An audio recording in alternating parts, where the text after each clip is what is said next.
It's my greatest pleasure to be talking to you, Rohit, today. Could you please introduce yourself and what do you do for business? Thank you, Nour. So, yes, I'm Rohit and I come from India. And right now I'm based in Stockholm, in Sweden. And what I do is run this company called First Loop. So, how we gave the company the name is we believe innovation is about loops, and we get organizations started on their first loop of innovation. So we have three offerings. What we do with organizations is workshops in innovation tools and methods. The next, what we do is we provide them these methods on a continuous basis. And we call that innovation management as a service. And the third one is we do consulting to make sure that the leaders are also changing along with the organization. We'll come to that in detail, but let's go through the questions. So the first question, how do you explore problems? Right.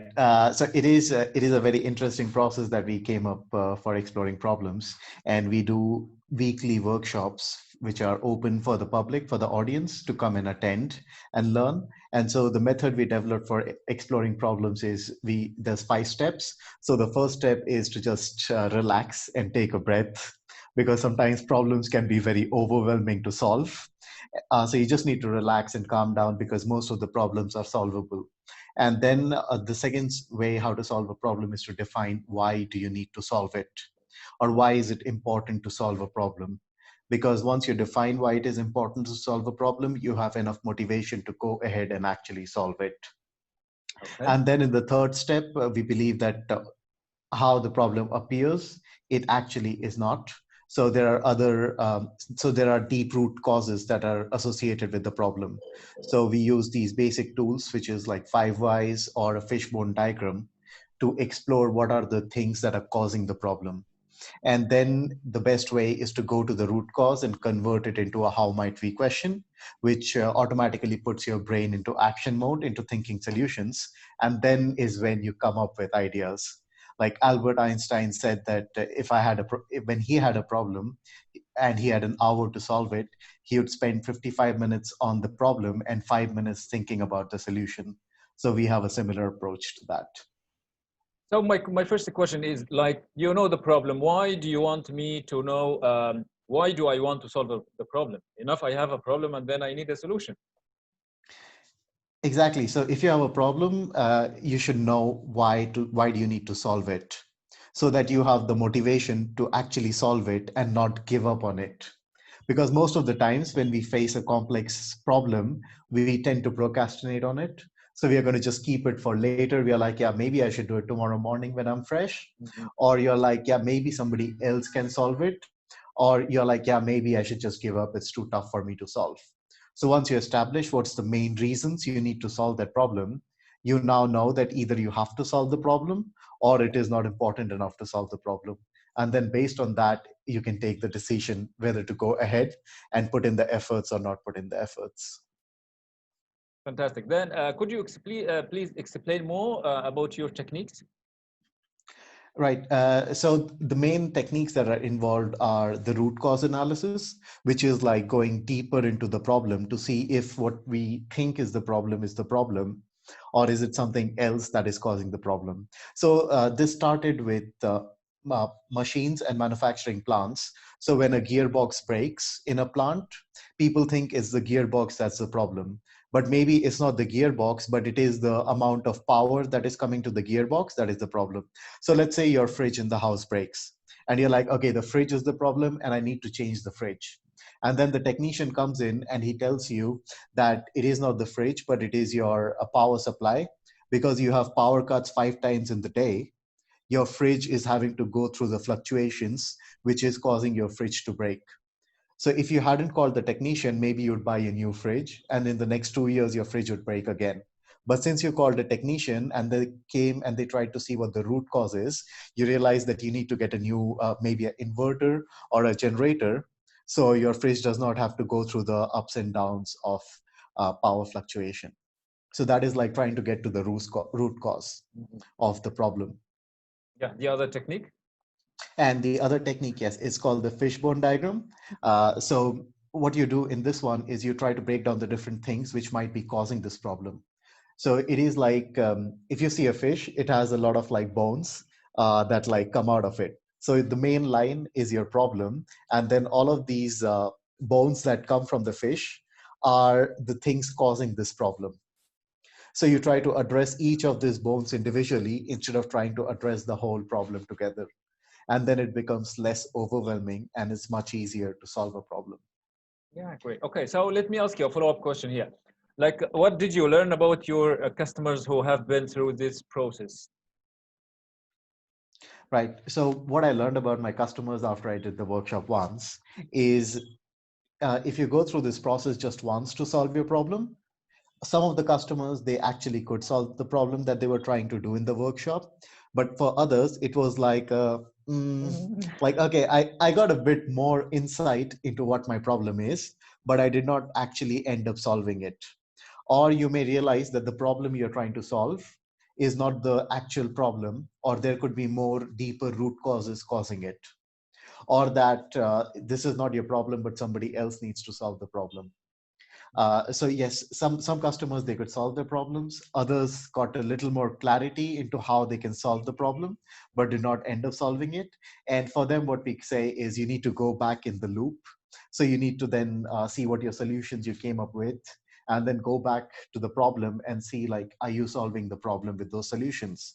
If you're not, then maybe you are addressing the wrong root cause, or maybe you need to spend a bit more time finding out new solutions to what you thought the actual problem was.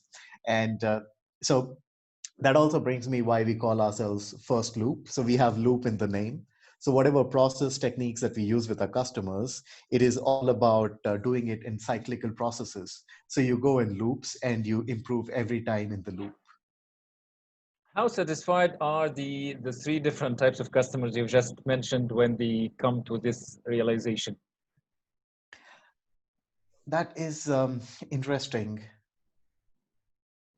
Well, I think it like depends, because it is more of the tools and methods that we are trying to teach and help these customers with. We do not promise them, like, if you attend our workshop, you're going to end up with a solution to your problem, which is very important as a business, that I tell you upfront what can I do for you and what can I not do for you. And for them, we tell them that we are going to explore your problem rather than solve your problem. So most of the times the customers are really happy, because it doesn't matter what the outcome is, because they learned the process. And probably this problem, they could not solve it completely, but they went a bit ahead than where they were initially in the process. And then maybe in a few loops, they would go a bit more ahead. Or maybe there's a problem they can solve in like just in one go in the future. So I think customer, if you promise the right things to the customer, they will never go dissatisfied. So you really need to, for me, for us at First Loop, we really need to know what we can promise, and that is what we promise our customers. Or it is always better that you under promise your customer and then you over deliver, Yeah. because then they will always be happy. Okay, so could you mention an example that, or a bigger challenge that you managed to overcome with this technique? Right, a bigger challenge. um, like we do it internally all the time for ourselves, and it is almost like there is no specific challenge that we try to like. We are like, okay, we are going to solve this challenge today in the next 1 hour. It is always about getting a bit more insight about the problem. So one of the things was, when I started First Loop, I was like, okay, whom am I going to provide my services to? So at the very beginning, I was like, these methods, tools, and techniques are valid for everyone. It is literally valid for everyone. But then when I started talking to people, they were like, okay, what industries can you help? And I was like, everyone, because these methods are so general. But then I realized what's important is narrowing down on the customer segment. So I went to the root cause of why do people ask, like, which industries are you solving? And it is because there are you need to grow your expertise in one particular domain or field, and then help customers in those segments. And they would like that you have some kind of experience in the particular field that you're trying to help solve or explore problems in. Even though for us, we tell our customers, like, you are the experts in your field, we are the experts with different innovation methods and tools, and then we combine them both together to make your products and services better. But then we use this method to narrow down on that problem of, okay, why were customers being doubtful? And it was because we were like trying to say we can solve problems for the whole world. And so then going back to working in the service sector, I narrowed down my customer offerings to only with companies that were in the service sector and not so much for everyone. Yeah. So let me ask you another question here. Like you depend, like your method depends to quite a great extent on the participation and on the insights of the customer himself. How much education do you give to the customers? Right. So, okay, it brings me back to how this company or the whole idea started. And it is when COVID-19 started back in February, March, there were lots of webinars on LinkedIn. Like I would open my LinkedIn and there were like 10 webinars in my face. And the thing was, these webinars were not interactive. So me as a user, I could just log into the webinar. And then after 5 minutes, I'm like, okay, maybe I can put the webinar and I can do something else. So I would do both of the things. So that is why at First Loop, we made very interactive workshops wherein we make sure that the customers are working with us, or we use templates to facilitate the workshops. And we just give them maybe 5 or 10 minutes of talk. And then the method that we teach, we just make them practice it straight away. So it'll be Zoom in one screen, and then we use Google Slides for our facilitation. So that would be in the other screen. And then we would be like, okay, so 5 minutes, it's about defining why do you need to solve the problem. And then we have the slides open where we have all of the boxes like, okay, why do I need to solve the problem? What if I don't solve the problem? Why is it important that I solve the problem now? And then we give them about 3 minutes to answer each question so they can answer the question straight away there. So it is a very good balance of learning and then putting those learnings into practice, which I would say a lot of our customers love, because you probably you listen to the whole process right now, the 5 steps, and if I ask you, maybe you can repeat to me like the main steps or maybe a summary. But then if I make you practice it, which we do in our workshops, which are 1 hour workshops, then you will know all of the process because you have done it. Perfect. Let's go to the roots of your project. Why and how did you came up with the idea, and why did you start this kind of business? Okay, so I have my background in innovation management and product development, and I have worked with a lot of different innovation projects. And what I realized through a lot of these projects is that a lot of companies need to know about more innovation methods and tools. Even though they might be the most experienced in what they do, sometimes they're reluctant to change, sometimes they're reluctant to innovate. And that was one of the reasons we were like, okay, we need to start this consultancy where we actually help customers by facilitating innovation. So when I would meet my customer, I would be like, yeah, you're the expert in your field, and I'm not going to give you any advice. But what I'm going to do is just try some different training methods and try to get the best out of your expertise. Rather than me telling you what to do, I will just tell you like, okay, let's write down some things we can do.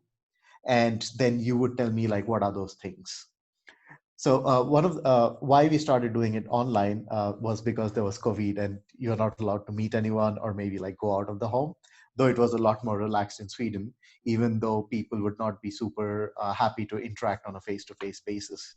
So we started doing this online. And one of the things also is people during this COVID times realize that they need to upskill super fast and they need to know different tools and techniques. So whenever I would come up with a new method, I would just try it out with my friends and see what their reaction was. So yeah, as a small startup, it is also tough to like just find customers and try your products with them because one, nobody wants to pay you unless you have experience. And you can't gain experience without trying your workshops or your products and services with people. And I think that is the time when you need to go to your close friends and family and be like, can I borrow you for 30 minutes? And let us try this method that I just like developed or I read on the internet and now have made it into a workshop. And most of the times they can't say no. They would be like, okay, maybe yeah, let's try it at 9 after I finish my work. Like, sure thing, why not? And that is how I started practicing these methods, tools, and techniques. And then I would ask them for feedback because they're friends. They can tell you like, okay, it's super bad, it's ridiculous. Like, you bored me for 30 minutes and it didn't help me. Or they could be like, this is interesting. Why didn't I think about this before?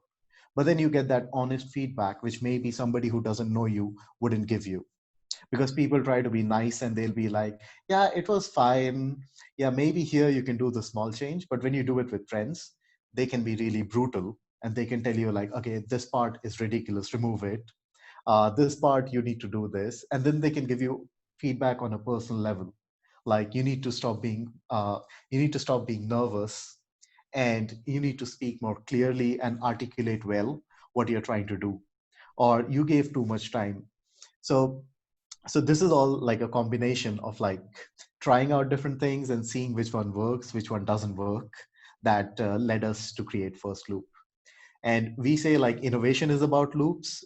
Successful companies, they do things in like cyclical processes, and then they fail somewhere, they win somewhere. And that is how we are building this company internally as well.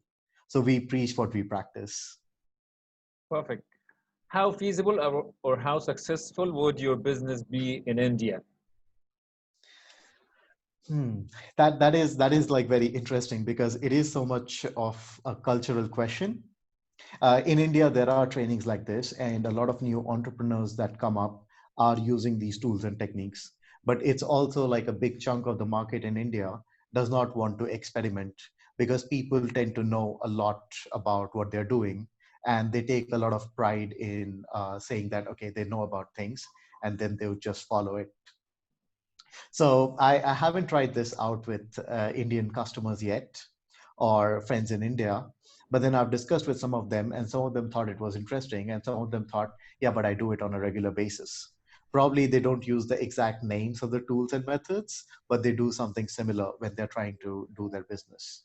Um, I was talking to an old friend of mine from India recently, and I was super happy to know, because he's starting his own software company, and he said he had been trained in these innovation methods, tools, and techniques by his previous company around a year ago.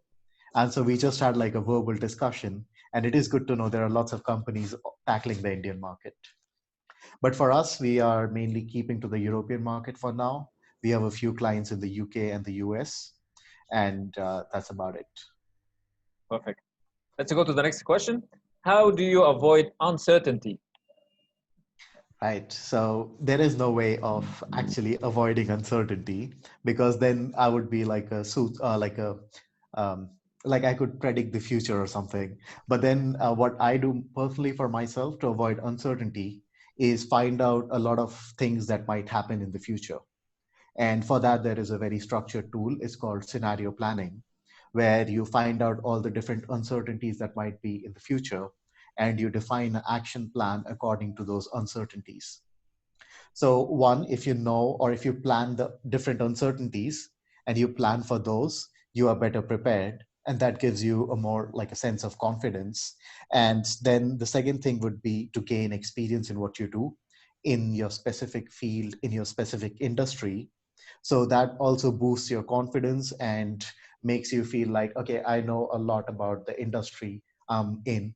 And then you're like, okay, I can tackle uncertainty better. And the third one is to be ready to change. For example, when COVID-19 hit, a lot of companies started struggling. And that is because they did not know how to change fast. So, a good way for companies or for individuals to be able to handle uncertainty is to be ready to change and adapt according to what's happening in the market, in the environment at that moment of time. So you cannot like avoid uncertainty, but then you can be prepared to handle uncertainty better. And we do that by, yeah, like the three things that I explained right now. So you can plan for it, you can gain experience in your field, and lastly, what you can do is be ready to change and adapt.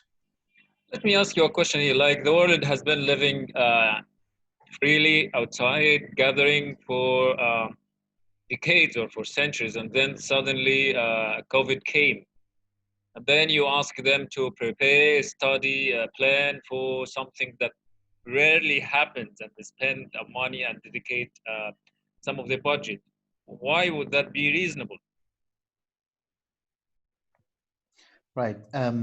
So yeah, what we call it in innovation terms is this is called disruption. And this famous gentleman, Clayton Christensen, he talked a lot about disruption. He's passed away now, but then his journals are one of the best sources I can recommend to study about market disruptions. So when we talk about disruption like COVID-19, what happens is normally disruptions happen in small markets. For example, when Ryanair came in the flying industry, they disrupted how people fly or how people look at flying. And so there are like various use cases, like Uber disrupted the whole taxi industry, but then there hasn't been like a whole market disruption as a whole. And COVID-19 did this whole market disruption wherein people's lives have changed forever. Whatever you used to do before COVID-19 would look pretty different from what you can do after COVID-19. Even if you think your life is pretty normal, there are certain elements that you will always be careful of. Like somebody sneezing in the bus before COVID-19 was perfectly okay. And your mind would never like be like, oh, somebody sneezed. But maybe now, if you go out in the bus and somebody sneezes, maybe it's after 5 years when there's vaccine and everything, and maybe that thought will come into your head about COVID-19, and you'll be like, oh, okay. But yeah, I think when such uncertainty happens in the market, the best way is to start adapting or start seeing how can you make best of the opportunities or best of what you see in the market right then, or how can you adapt yourself at a very rapid pace to be able to handle something similar. Yeah, perfect. Let's go to the next point. How do you upskill teams? Right. So how we upskill teams at First Loop is we start with this workshop, which is called the Spark. So we say we will get your team a spark of innovation. What we do is we teach them a very simple problem solving method.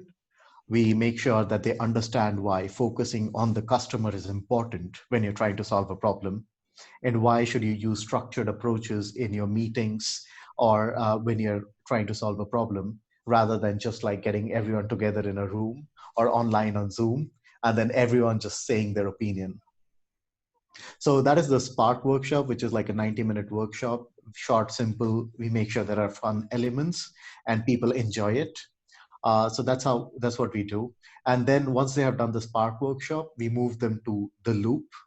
And the Loop is about, it's a base of design thinking and lean startup, which are both like cyclical processes, and they're both based on user-centered design.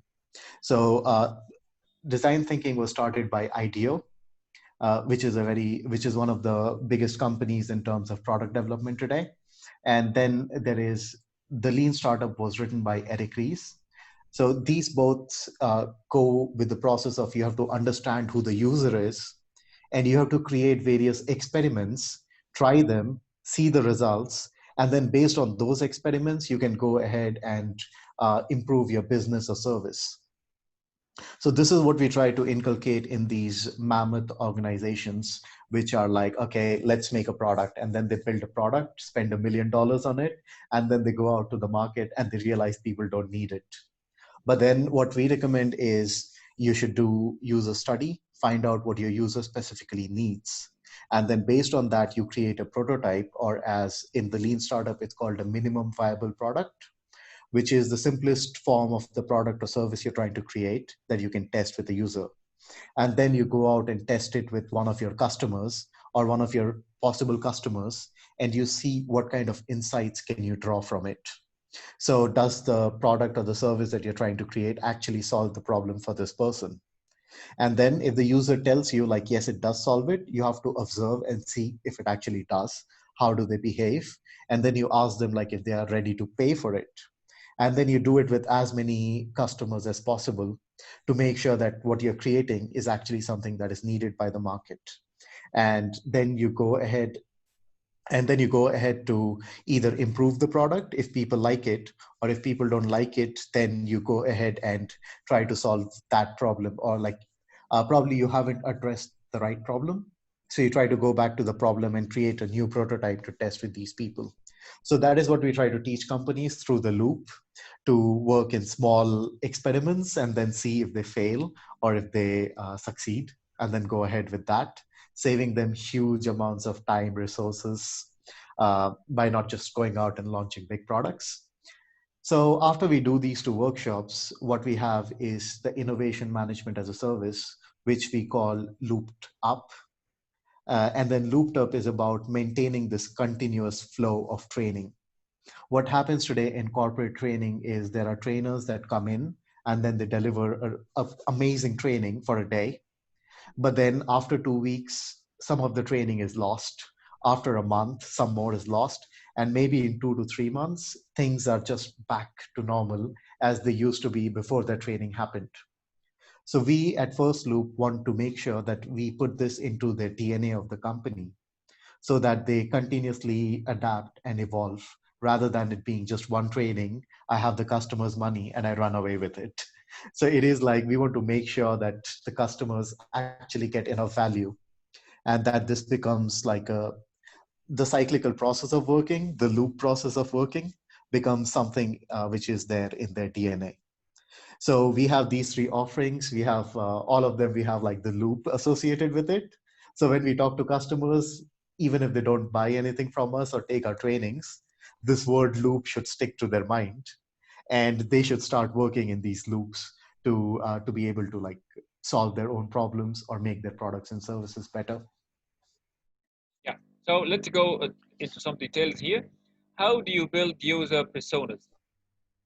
Right. So user personas comes in the first stage. So it is something that we teach our customers or clients in the Loop workshop. And as I was talking about design thinking, so I can elaborate a bit about that. So design thinking basically is a very user-centered process.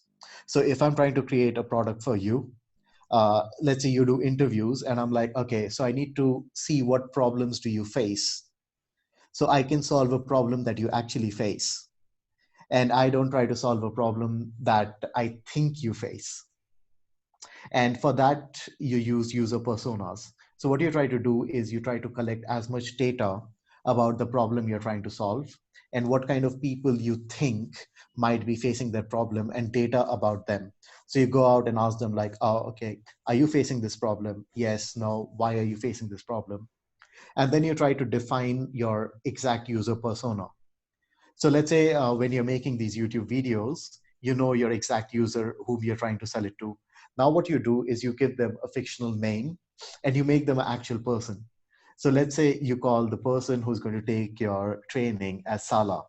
And then you give Sala a age. So okay, Sala is 32 years old, and he likes to he likes to play a lot of football, and then he likes to travel, and then he also likes to focus on his courses. So you are giving a fictional character all of the characteristics of your actual customer. Now, what happens because of this is when you're trying to solve the problem or create the product or service, you're actually solving it for almost a real person. And once you have actually solved the problem for this person, you can go find Sala in the market. So probably his name wouldn't be Sala, or it definitely doesn't need to be a male. It could be a female. It could be maybe an age range of 3 or 4 years from the 32 years. But then you have defined and you're solving a problem for a particular person. And then you're just going out and finding that person in the real world. And since you have solved a problem for them through your product or service, you can just go and sell to them directly. Then you don't need to think like, oh, does the product or service fit them? Because you developed it for them. And now let's say you are a bigger team. You are a team of 4 or 5 people. So every time when you're developing your product or service, you'd be like, oh, so does it fit our user? And then maybe one of them is like, oh, who was our user again? Um, what what target group were we like trying to create this product or service for? And then you could be like, yes, we discussed Salah, who's 32 years old and loves football, traveling, and also is sincere. And we were solving it for him. And then it makes the conversation very easy in teams and in organizations. So that is the whole process of building user personas, wherein you define specific people and then try to make sure your product or services for those people. Perfect. Would you like to add anything else about design thinking? Right. So yes. So the first step in the process was empathy, where it was about knowing your user and empathizing with them so you solve their problem. And one of the ways of doing that is using user personas. There are multiple other methods, probably like hundreds of other methods, but this one is something that is very commonly used. And then once you have empathized with the user, you try to define the problem that they face. So maybe they will tell you a lot of problem that they face, but then you need to define like, okay, this is the most crucial problem. Probably they will pay for this one. And then once you have focused or defined the problem, which is the second step, you move on to the third stage, which is to prototype. Or as I previously explained, you need to create a simple product or service that is almost similar to your original product or service. And then you offer it to them to see if they're going to buy it, if they're going to use it. And once you have done the prototype, what you do in the last stage is uh, you test it with them and you try to measure if it was successful or not. And once you have done that, you can go back to the first stage, which is empathizing, to see like, okay, I have solved a problem for this particular user and probably they will buy it. So let's go ahead and improve the product more so it becomes something you can sell in the market. I will try to think of an example. Yeah. So let's say you are trying to build a video platform wherein two people can have a conversation, right? So you could just create a video platform and you could put a lot of features. For example, Microsoft Teams has a lot of features, and the whole problem is people don't know how to use those features or don't need those features. But for them, probably they were not targeting the same group as Zoom was doing. So maybe both of them ended up at empathizing with different groups of customers and tried solving problems for them. So Zoom maybe went out and was like, all right, there are people who are not very tech savvy, but who want a simple video solution so they are able to chat. It should be super easy. You should have some basic controls on the screen. But then if you go to the settings in the background, you can toggle a lot more options on. You can have drawing, you can have polls, you can do breakout rooms. But those are features that if you just download Zoom in the basic form, you don't see it. But those are for advanced users. So probably Zoom did like some of these cyclical processes to test out what are the main features that people normally use, and then create the basic software that's there. But then if you're an advanced user, you can always go to your dashboard and you can there are lots of options which even I was surprised to find while using Zoom. But then most of the people, maybe 95% of the Zoom users, don't need it. And so they don't just put it all over the Zoom screen and complicate things. So that is how probably Zoom built a super simple design and it got like super hit with everyone. Yeah, fantastic. Let's move to another area. What is lean startup method? Right. So Lean Startup Method, it's a very famous book written by Eric Rice. And this book talks about the same thing. It is about doing small experiments.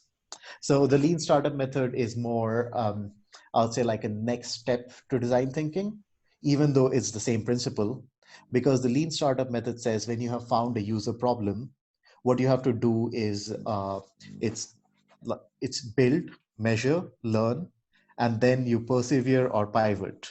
So what he means by build is you create a simple prototype of the product or service you're trying to offer. Now, if think of a prototype could be something simple as if you are developing a new orange juice, what you start doing is you take a glass and you put the orange juice in the glass and start offering it to people. So that could be a simple prototype. Instead of making a whole label with a bottle and trying to get it manufactured, you just take a glass of the juice and you put a label with your name and you give it out to friends. So that would be a basic build. And once you have built, you define the matrix on which you want to measure. So probably if you're designing an orange juice, you want to see if how people taste it and how they like it. So maybe if once I have my orange juice in this glass, I have put a small label on it that's called the first orange loop. I go out and hand it to you. And I'm like, just give it a shot. It's a new orange juice I made. And you drink it, and I try to observe you. Like, probably if it's too sour, your eyes are going to like close a bit. If it's super good, your facial expression is going to become more happy. So there are various kinds of expressions that I can see on your face just by making you taste my product already. Now, if it's a software, you can see how they interact with your website, Or if it's a YouTube video, it can be like, okay, how much of the time do people actually watch?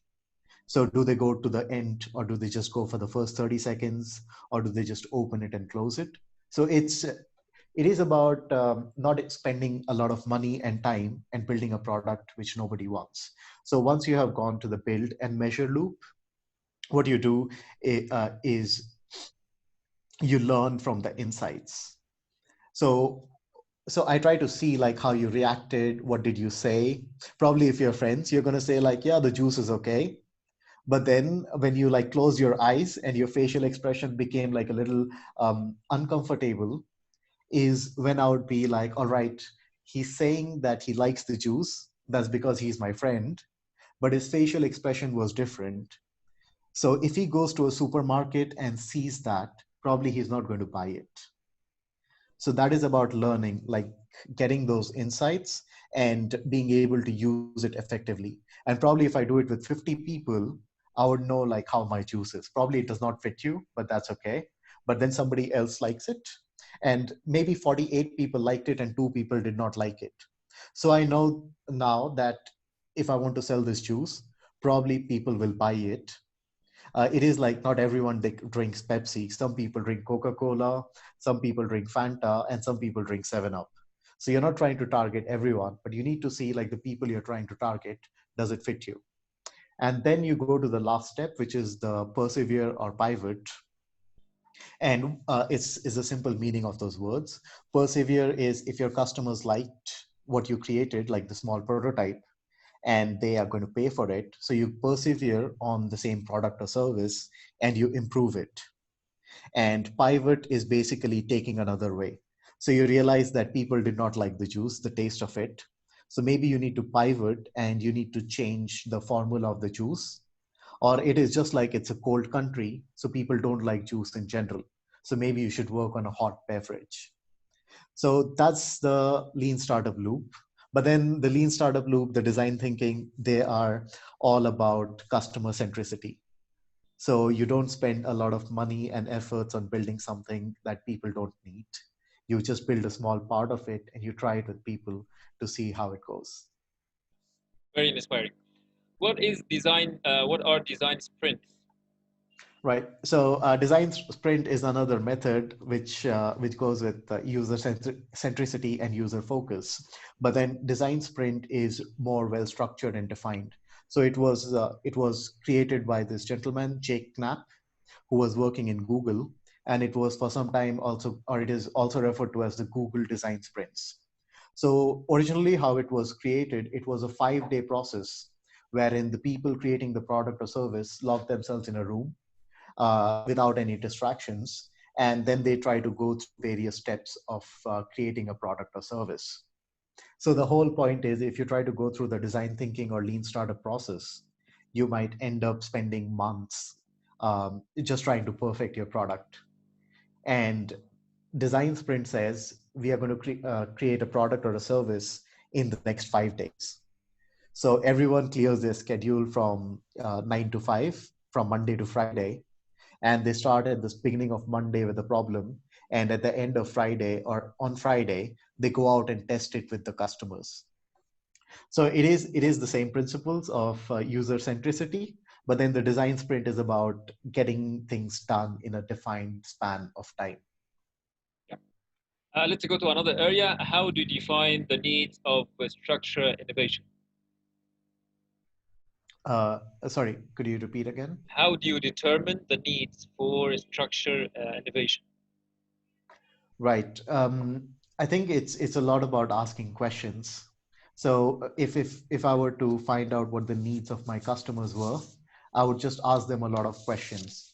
And innovation, it is you cannot innovation is not so structured, but then the process by which you innovate can be structured.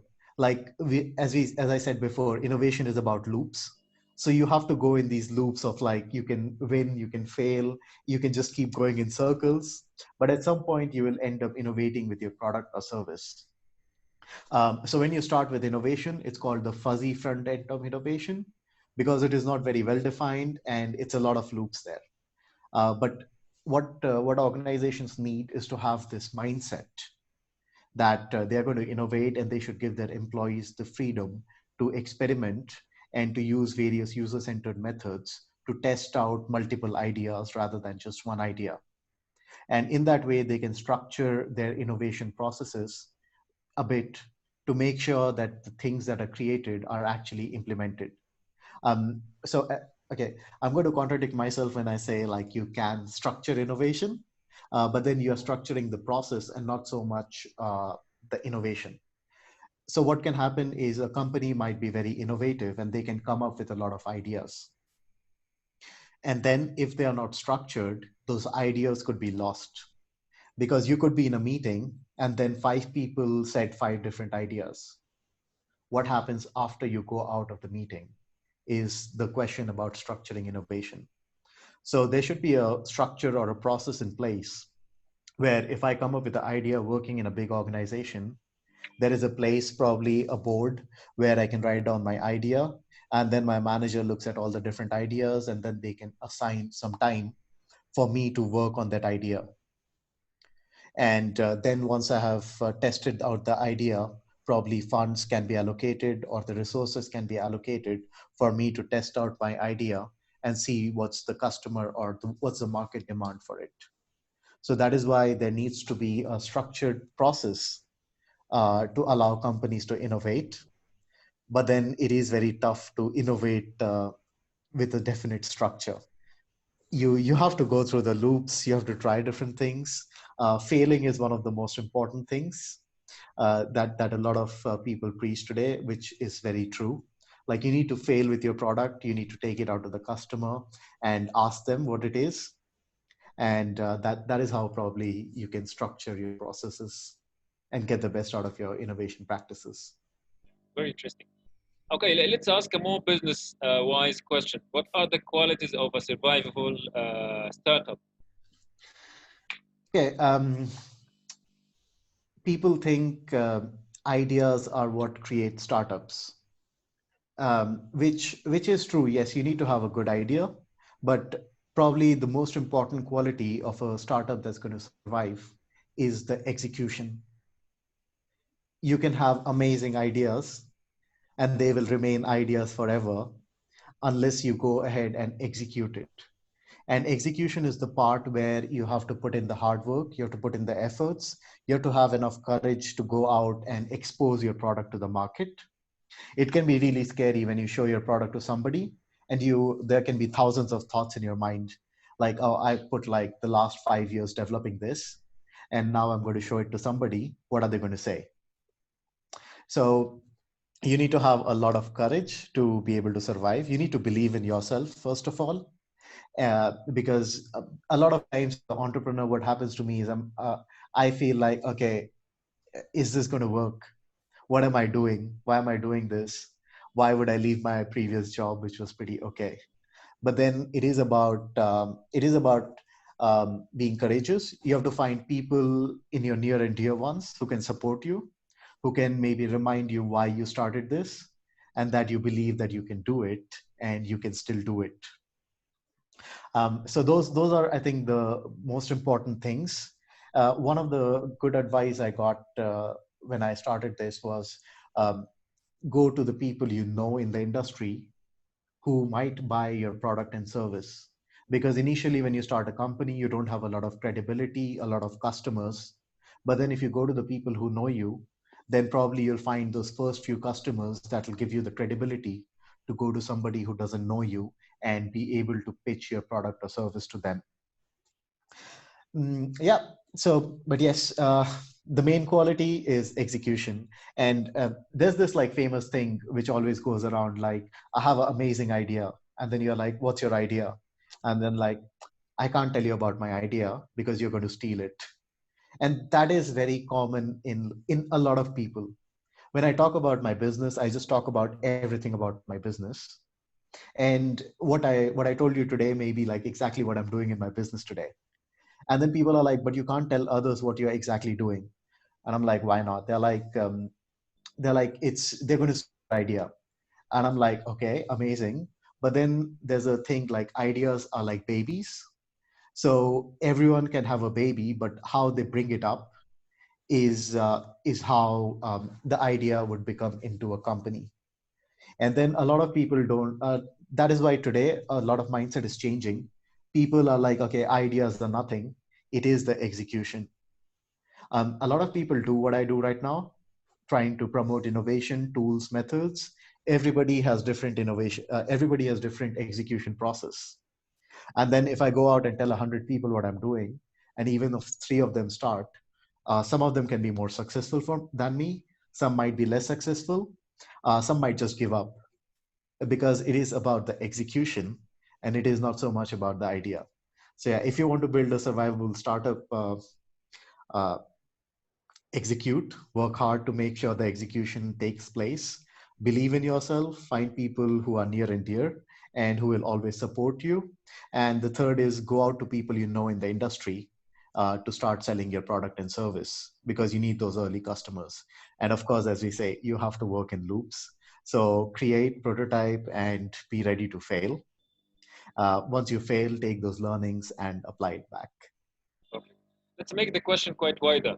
What are the qualities of a successful business or a failing business? Um, it is actually pretty related to the previous question. But then if you say a successful business and a failed business, I've had a failed business before, or maybe the business model I was trying to work on failed. Um, so maybe one can be if you're early to the market. There has been lots of businesses that have been early to the market, and that is one of the main reasons that they failed. Like people did not need that product or service when it was out there. So the timing of when a particular product or service is launched is very important when it comes between a successful and an unsuccessful business. The second is, of course, the execution. How much do you actually, uh, how much efforts do you put in to make sure that your business moves from the idea to a business that is making you money, or at least generating users, which would make money in the future. Um, the third thing would be experiments. How much of the guts does the company have to experiment? Because a lot of businesses, let's take the restaurant industry. So when COVID-19 happened, a lot of restaurants got shut down because of the whole lockdown. And then some of them, they experimented and they tried to deliver the food to the customers at their doorstep. So it was like, you don't need to come out, you can pay by card, and we will just leave the food at your doorstep, and then we will leave. So that was like an experiment that companies have to execute. So probably a lot of restaurants, they did not want to change, or they did not know how to change. But then there were also certain restaurants which actually went out and did things out of the way. Maybe they reduced the prices of their food just to make sure that they were doing a break even. So they were making enough money to sustain themselves. And they were like, probably the lockdown's going to be there for 3 months. And if we survive these 3 months, we can go back to how things were before. But then some restaurants would be like, okay, we can't reduce our price, because if we reduce our price now, then we would have to keep a reduced price continuously. But yeah, so it's different experiments. A successful business always tries to experiment. Unsuccessful business probably tries to stick to one product or service, and then at some point that product or service becomes extinct, and then they cannot survive long. And probably, I mean, one of the things is believing in your people, believing in who work for you, and making sure you empower them to take decisions for you. That is also a main difference between a small company and a big company, Yeah. between a successful one and a not successful one. What else would you like to say? It has been very interesting talking about everything about my company. So if you're out there struggling in the current crisis, what I would like to say is try to narrow down on what your core skills are. What is the problem that you can solve for people? And then work on it. Try different experiments, learn, try them, fail. Like failure is something that is a very basic part of whatever you do, and you need to learn through your failures. And once you learn through your failures, you evolve, and probably one day you would end up making a successful business, which is what counts. Um, yeah, so I think that's the most of it. And of course, if you like me, if you like what we are doing, feel free to follow us on our LinkedIn page. It's First Loop. Yeah, it's been a great pleasure talking to you, Rohit, today. Thank you so much for your time. I really appreciate your insightful input. Thank you, Noor. It's been a pleasure talking to you.